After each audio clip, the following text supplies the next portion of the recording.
Jesse Del Mundo dahil sa kanyang mga content na kung saan pinapakita niya ang mga second-hand cars na kanyang binibenta. Kasabay din ng paggawa ng content ng mga taong bumipili ng kanyang mga sasakyan ang kung saan nagresulta ng pagtiwala sa kanya ng kanyang mga audience dahil nga maraming mga tao ang bumibili sa kanya. Dagdag na din dito ang pagkakaroon niya ng mahigit 1.3 million followers sa kanyang Facebook page. Kaya mas lalo pang nagtiwala ang mga taong gustong bumili ng sasakyan sa kanyang talyer. Ang pagtiwala din ng mga taong ito ang nagresulta kaya sunod-sunod ang pagkakabenta ng kanyang mga sasakyan, which made him feel na kaya na niyang gawin ang lahat ng kanyang gusto at wala nang makakapigil sa kanya.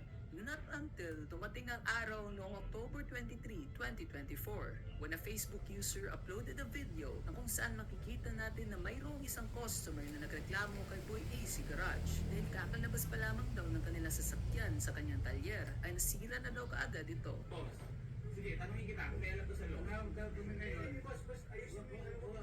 Hindi nga, bossing. Hindi ako nagagalit, bossing. Ganito lang talaga magsalita. Bossing, ang second hand, ang pagbili ng second hand, kahit kami inaabutan din kami nasira. Okay? So ngayon, segundo pa lang inaabutan namin nasira. Pagkalabas pa lang ng automatic yan, pag nabayaran mo na yung unit na yan, automatic na yan, boss. Non-refundable. Ano yan, boss? Second hand yan. Second hand yan at hindi namin binibenta yung brand new. Same. Kakasimula pa lamang ng video ay makikita na kaagad natin ang pagmamaliit ni Boy AC Garage patungo sa kanyang mga customer and stating na may alam ka ba sa law. Sinundan niya kaagad na as is where is daw ang kanyang unit at hindi na daw sila mananagot kung nasira daw kaagad ito kahit kakalabas pa lamang ng kanyang talyer. Ang pagbili ng second hand, kahit segundo pa lang, bossing, pag yan tinilig sa inyo, para nagulat nyo, hindi namin tinilig sa inyo, bilhin yan. Tama? Pilit na kasi, di ba? Pinapagpahit namin. Bossing, wala na ako doon. Basta tayo, may kasulatan tayo. Lumabas kami. Hindi, bossing, ganito. Pinarik agad namin kasi kumirik. Oo nga, bossing, may kasulatan nga tayo as is where is, received in good condition. So ngayon, pag nabayaran mo ang unit na yan, automatic, boss, ako, daan ko na karanasan na ganyan. Kahit magpapulis ako, magpabarangay or magreklamo ko sa court, hindi ko papansinin po. Pero kung as is where is nga ang unit at tama nga ang sinasabi ni Boy AC Garage na good condition daw ito, bakit nga ba bigla na lamang nasira kahit kakalabas pa lamang sa kanilang talyer? As is where is, received in good condition. Hindi pala good condition. Qualify yung as is where is. Hindi yung as is where is na totally sa kanya yung responsibilidad. Kasi good condition yung sinabi mo hindi pala good condition. Kasi nga ang as is where is, as it is. Di ba? Bilang yung sasakyan na yan, tapos yung sasakyan na yan in good condition. At kung babase tayo sa sinasabi ni Boy AC Garage, the phrase as is where is essentially means that the seller makes no warranties or representations about the condition of the item being sold. The buyer accepts the item with its all existing faults, whether apparent or hidden. The seller is not responsible for any repairs, damages, or defects discovered after the sale. Which means, kung good and running condition without any issues nga ang pagkakabenta ni Boy AC Garage sa kanyang customer, dapat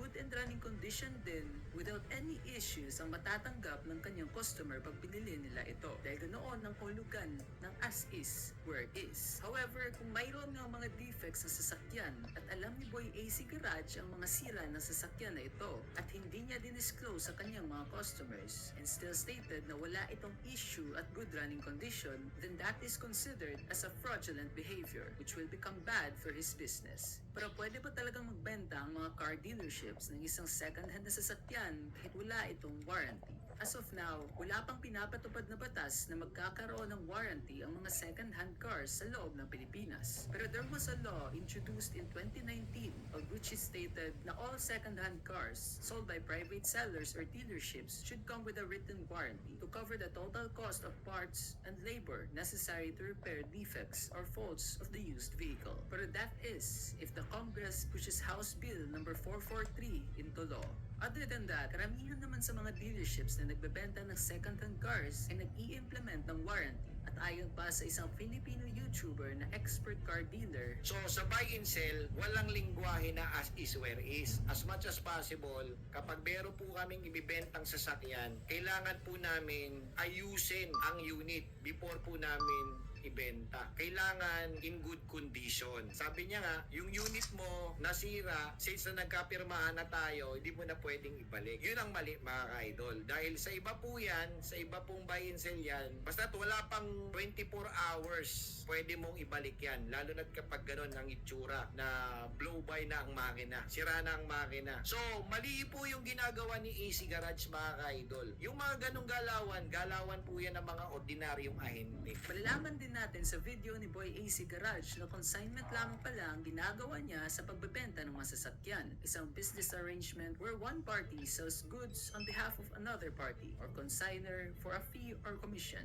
Based doon po sa video ni Boy AC Garage, consignment daw po ang kanya sasakyan. So meaning, walang pinagkaiba po yan na sila ay ahente. Ibig sabihin, yung unit, maaaring kinuha, binili, or sabi nating pinarking lang sa kanila, tapos konting retouch, tutubuan na nila ng medyo mataas, at depende po sa inyong tawad, at nagkasundo po kayo, then go. Ngunit kung sa tingin nyo na dito na nagtatapos ang panluloko